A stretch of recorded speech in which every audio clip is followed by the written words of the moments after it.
大家好，我是林晴。8月20号，新华社特意报道了普泽会的备选地点，布达佩斯、伊斯坦布尔和维也纳都被提及。泽连斯基明确拒绝了在莫斯科会晤，尽管普京已经承诺同意与泽连斯基直接对话，但俄罗斯掌管外交事务的官员却有着另一番说辞。普泽会最终能不能登场还是个疑问。最奇怪的是，中共官媒忽然对普泽会十分在意，还详列了备选地点，这葫芦里卖的什么药，让人琢磨不透。在乌克兰和平曙光闪现的关键时刻，中共外交部长王毅却忙碌起来。8月20号跑到阿富汗，出席什么中国、阿富汗、巴基斯坦三方外长对话。看来川普一手描绘的和平图景，让中共感到浑身不自在，已经成了习近平挥之不去的心病。中共外交部长王毅在亚洲的这一番走动，是想为习近平撑一下场面吗？一般来说，像普泽会这样的事情是西方主流媒体报道的材料，中共官媒应该没那么上心。但这次不同，你要是查看普泽会的报道，谷歌搜索的头一个就是新华社，说明中共对普泽会的关注程度。这是为什么呢？普泽会是俄罗斯总统和乌克兰总统泽连斯基两人的双边会晤，这是俄乌和平的第一步。俄乌和平意味着美国总统川普心中的一块石头落了地，俄罗斯与中共的无上限伙伴关系可能会出现拐点。然而，普京似乎在摇摆，他对俄美关系的改善相当憧憬。在美国强大科技和财力的加持下，俄罗斯可以摆脱贫困，得到应有的荣誉，而不是像现在被战争拖得精疲力尽。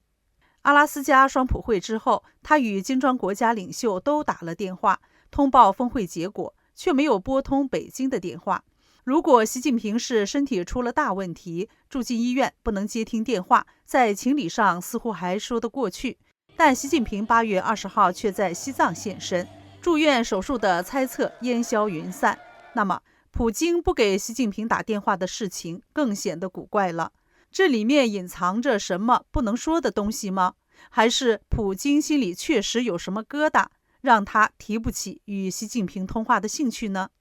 王毅这个中共外交老手，本想在欧盟展开魅力攻势，却抛出一颗震撼弹，说中共不想看到俄罗斯在乌克兰战场上失败。这句话不仅让全世界震惊，也可能让普京深感被人背后捅刀的凉意。他被习近平算计了，乌克兰战争打下去只是让北京坐收渔人之利，他得到的又是什么呢？无底洞，战争的无底洞。川普给了普京重新走向国际舞台的机会，可是3年多了，多少俄罗斯年轻人在战争失去生命，多少家庭破碎，他本人也成了国际法庭通缉的战犯。带着这样的民族伤痛，这样沉重的历史包袱，他能轻松愉快地走向国际舞台吗？所以他应该非常犹豫，既拿不起与习近平通话的电话，也表现了对普泽会的顾虑。台媒今日新闻8月20号报道，相比美国总统川普对普泽会的积极态度，克里姆林宫却表现得十分冷淡。川普也明显感到了莫斯科的冷淡。在8月19号早上，他在接受福克斯新闻早晨节目连线访问表示，决定权在他们手上，我们在7000英里之外，似乎意识到普泽会不是一个板上钉钉的协议。尽管普京答应川普和泽连斯基的双边会面，俄罗斯外交部长拉夫罗夫却只是说，我们不拒绝任何形式的工作，无论是双边还是3边。但他强调，任何涉及高层官员的接触都必须极其谨慎的准备。普京外交顾问乌沙科夫向记者简报川普与普京的通话内容时，更模糊表示，我们讨论了研究提升俄罗斯与乌克兰双方代表级别的机会是否适当。他没有直接提到任何一位领导人的名字，也没有暗示代表的级别可以提升到哪个层次。按照克里姆林宫的说法，这意味着他们远远没有准备好同意这次会面，这并不令人意外。是什么原因让普京改变了主意？查塔姆研究所俄罗斯与欧亚计划主任卢采维奇指出，如果普泽会真的发生，普京将坐下来与一位他认为是个笑话、来自一个并不存在的国家的总统进行会谈，使自己陷入自相矛盾的窘境。卢采维奇认为，这种态度上的巨大逆转将很难向俄罗斯民众做出解释。普京在一家电视台上对俄罗斯人进行了如此之多的洗脑，称泽伦斯基是纳粹，乌克兰是西方的傀儡政权，称泽连斯基是非法的。那他为什么要突然与他对话？克里姆林宫不仅经常质疑泽伦斯基的合法性，不断纠缠于戒严法下不合法的推迟选举，还在最近的和平备忘录中要求乌克兰在签署任何最终和平条约之前举行选举。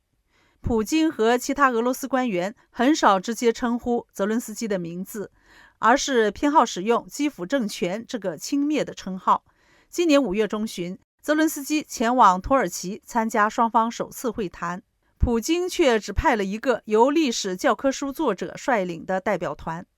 卡内基俄罗斯欧亚中心高级研究员斯塔诺瓦娅认为，尽管普京不认为与泽伦斯基的会面对俄罗斯有什么至关重要的意义，然而俄罗斯战争更多的是对抗西方而非乌克兰，如果这次会晤能够取得成功，仍然可以接受。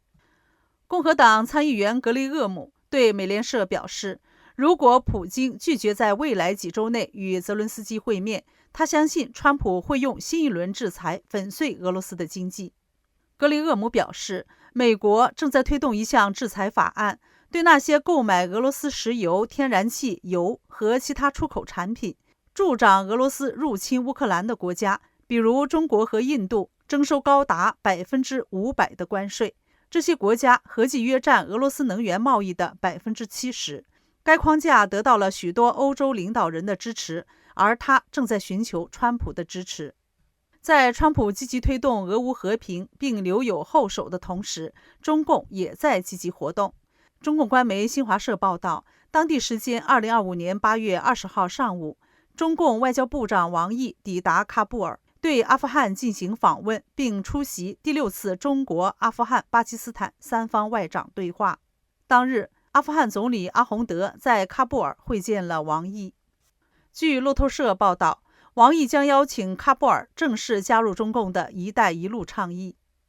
在访问阿富汗之前，王毅在8月19号访问了印度，与印度总理莫迪、外长苏杰生等人会面。莫迪在 X 平台发文表示，很高兴与王毅会面，又说自去年在俄罗斯喀山与习近平会面以来，印中关系取得稳步进展。据中共外交部官网发布的消息，王毅在会晤中欢迎莫迪出席8月31号到9月1号在天津举行的上海合作组织峰会。分析认为，王毅此次访印将为莫迪月底到天津参加上海合作组织峰会并与习近平会面定下基调。这将是莫迪自2018年以来首次访华。印媒报道，印度政府文告称，莫迪向王毅强调维护边境地区和平的重要性。另据法新社报道，印度外交部说，印方向王毅表达对雅鲁藏布江下游水电工程的关切。周二，印度和中国这2个亚洲大国同意恢复直航，并扩大贸易与投资。王毅结束印度行程之后，前往中共的铁杆朋友巴基斯坦访问。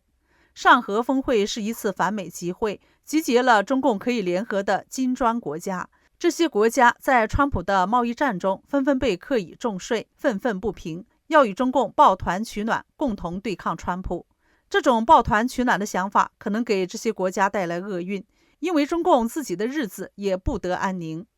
首先，中共军中大清洗没完没了，中共军队高层军心动摇。据联合早报8月20号报道，中共人大网消息称，中共全国人大常务委员会8月发布的2025年第4号公报显示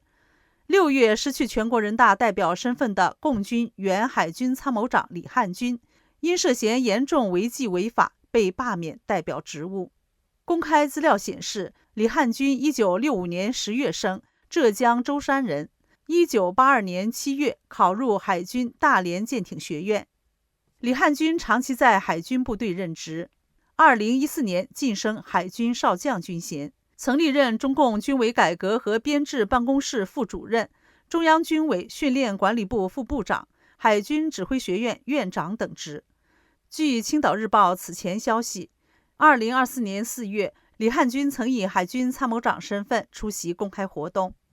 据专门研究中共党政体系的台湾政治大学政治系东亚研究所特聘教授寇建文分析，从李汉军的仕途脉络判断，他与海军上将苗华之间交际颇深。寇建文指出，苗华2014年底任共军海军政治委员后，李汉军就开始升迁，任海军福建基地司令员，并升任少将。之后的10年内，李汉军连升2级。在苗华去年11月被官宣出事前，还升到海军参谋长。早在3个月前，已传出李汉军被查的消息，他被指牵涉苗华董军案。出身福建31集团军的中央军委政治工作部主任苗华，去年11月落马，其被认为是曾在福建任职的中共党魁习近平的心腹。许多观察人员认为，苗华是同为海军上将的现任国防部部长董军的靠山。据中共人大网消息，6月27号，全国人大常委会公告，金相军、陆文俊、龙祥、王雄昌、蓝天利、刘家臣、刘世鹏等被相应的地方人大常委会罢免全国人大代表职务。海军军人代表大会罢免李汉军的全国人大代表职务。李汉军早年还曾担任中共海军福建基地司令员。今天，全世界都在讨论后中共时代的中国将走向何方的问题。网络作家君君陈诚8月19号发文说，今天中国向何处去这个被问了近100年的问题，居然让一个号称站起来的政权瑟瑟发抖。中共到底是站起来了还是跪下去？让我们看看真相。文章写道，1949年，那位混蛋加流氓的中共党魁站在天安门城楼上，宣告中国人民站起来了。到今天，76年过去了，中国人才明白，整个中国只有他一个人站起来了，其他人都跪下了。国家主席跪下了，各位大帅们也都跪了，周太监也是靠跪，熬到毛死前夕。最终还是被提前送走了。也许你会说，那些是过去式毛的旧时代，那就再来2个最近的，习新时代的。前总理李克强说出长江黄河不倒流的豪言，却被提前送走了。胡锦涛被强行架出会场，连这些中共最高层的高官都这样，还有谁站着？其实就是连习自己，要是跪着能活下去，他当下就会跪下，只是这套系统不让他跪，而是逼着他斗下去。所以说，如今在中共体系下，没有一个人站起来了。其实就连毛都跪下了，只是他没跪在任何权贵下，而是跪在自己的小妾张玉凤之下。当张骂他，他那气得颤抖的手不停地在抖，嘴连话都说不出，让见他的大将军不知所措。因为任何老帅要是敢如此，早就全家遭殃了。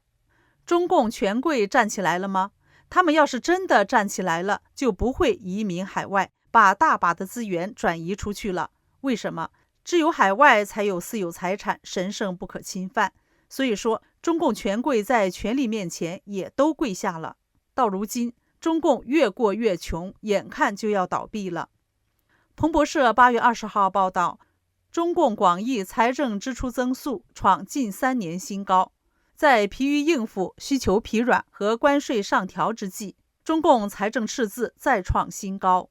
彭博社根据中共财政部公布的数据计算得出，2025年前7个月，中共财政总支出同比增长 9.3%， 达到人民币21.5万亿元，这是自2022年8月以来的最快增幅。而在1到7月，中共广义财政缺口达到人民币5.6万亿元，缺口较上年同期扩大 49%。中共国家统计局8月15号发布的数据显示，中国7月工业生产同比增长 5.7%， 增幅不及6月的 6.8%， 创下去年11月以来最小升幅。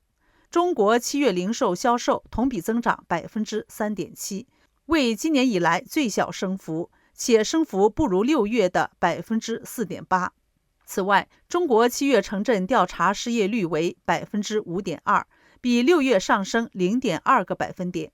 经济如此萧条，中共财政面临破产，中共还有几天活头？所以，一个中国向何处去的问题，就让中共瑟瑟发抖。还搞什么大阅兵、上合反美峰会，真是好笑。这里是大时局，感谢您的陪伴与思考，请订阅、分享并打开小铃铛，一起在动荡中坚守真相，在黑暗中点燃希望。